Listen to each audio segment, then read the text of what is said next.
Ahoy, citizens of our nation!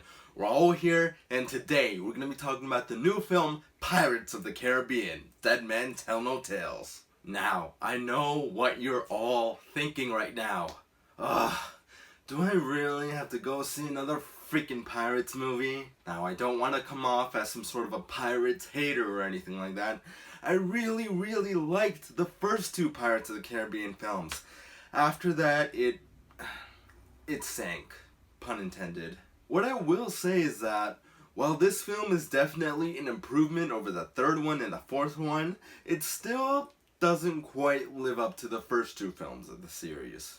By far, the best thing about this movie was Javier Bardem playing the new villain Armando Salazar. Javier Bardem is always a fantastic actor. He is one of the greatest actors working today, and he by far stole this entire show. He was very creepy and weird and intimidating and frightening, and he was such a joy to watch on screen and see how his character really unfolded throughout the entirety of the movie. Meanwhile, Kaya Scodelario plays a new character named Karina, and she is by far a very worthy addition to this series. Her character is very intelligent, very full of wit, and it was such a joy to watch her and her cleverness and her intelligence throughout this entire movie. It was awesome because oftentimes throughout the movie she was the one who got them out of the various situations that they were in, and it was so much fun seeing like what she would come up with, what she would say,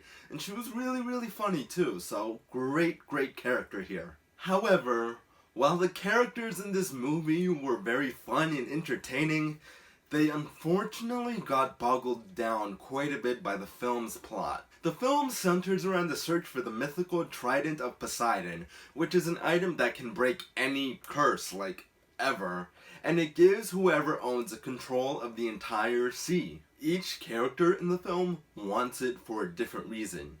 Captain Jack wants it for something, Karina wants it for something else, and Henry wants it for something else, and Salazar wants it for something else. Even Barbossa, yeah, he is back in this movie, he wants it for something different. And because of that, the film kind of turns into somewhat of a jumbled mess. Their motivations for wanting this item, they're either unclear or very underdeveloped, or they're just non-existent at all. Because of this, when the Trident of Poseidon finally appears towards the end of the movie, there is no emotional impact. It felt like there was really nothing at stake. Another thing that I have to address here is the film's opening scene. And don't get me wrong here, the film's opening scene is a great scene. In fact, it got me so excited for the rest of the movie. I was like, alright, I gotta strap myself in now, we're in for a wild ride. The problem with that scene is the film sets you up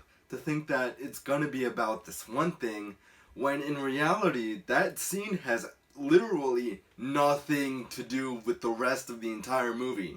In fact, that scene has zero importance until the very last scene of the movie. The conflict that is introduced in the opening scene of the movie isn't resolved until the very last scene of the movie, and because of the fact that there was the rest of the movie was about something else entirely, there was no emotional impact at all. I'm just sitting there at the end of the movie during what should have been a very emotional, very impactful scene, and I'm sitting there like, I don't care. Captain Jack Sparrow is very funny and very entertaining like he always is. You know, he's very clever and he's very smart, and Johnny Depp has always done a great job playing him. However, and I think that this is a problem with pretty much all of the pirate movies so far, sometimes some of the things that happen to him just seem to be a little too convenient. For example, and this isn't something that happens in the movie, I'm just giving a little general example over here,